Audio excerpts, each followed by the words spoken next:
এলাকাটা আমি দেখতে চাই। আল্লাহর কাছে এবার পয়গম্বর মুসা আলাইহিস সালাম বললেন, আল্লাহ আমি কি ওই এলাকাটা দেখতে পারবো না? আল্লাহু আকবার। আমার আল্লাহ ডাক দিয়ে বললেন, এ বন্ধু পয়গম্বর মুসা আলাইহিস সালাম, তুমি দেখতে পারবা ঠিকই, কিন্তু এলাকায় তুমি থাকতে পারবা না, তোমার এলাকায় চলে আসতে হবে। আল্লাহর পয়গম্বর বলল ঠিক আছে। লাঠিটা ধরলেন, লাঠিটা তাকে নিয়ে গেলেন এলাকার মধ্যে। সুবহানাল্লাহ। ওই এলাকায় যাইয়া লাঠি ডাক দিয়ে বলে, আল্লাহর পয়গম্বর আপনি একটু দাঁড়ান, আমি ধুলাবালির মধ্যে ঘোরাঘুরি পারি, আমার চাষ বৃদ্ধি হবে।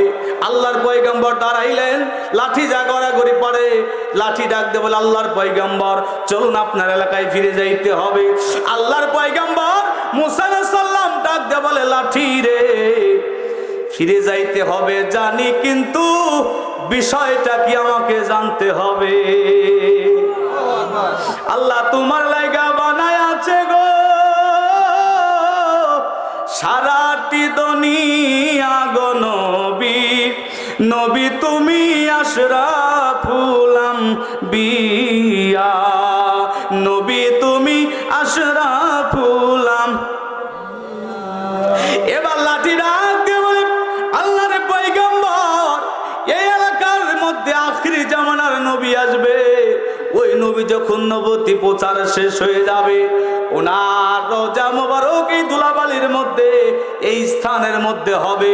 ওই জায়গার মধ্যে আমার আল্লাহ আমাকে গোড়াগড়ি পাড়ায়, আমি লাঠির চাঁদ বৃদ্ধি হইয়া যায়। মদিনার ধুলাবালি সুরমা বানাবো, মদিনার ধুলাবালি সুরমা, সেই সুরমা চোখে দিয়া রসুল দেখিব, সেই সুরমা চোখে দিয়া। কত মানুষ যায় মদিনায়, আমার সালাম কইও রোজায়, কত মানুষ যায় মদিনায়,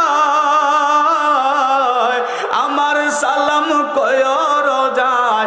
জিজ্ঞাসিও নবীকে আমি কবে যাইব, জিজ্ঞাসিও নবীকে আমি কবে যাইব, সেই সুরমা চোখে দিয়া রসুল দেখিব, মদিনার ধুলাবালি সুরমা বানাবো, মদিনার ধুলাবালি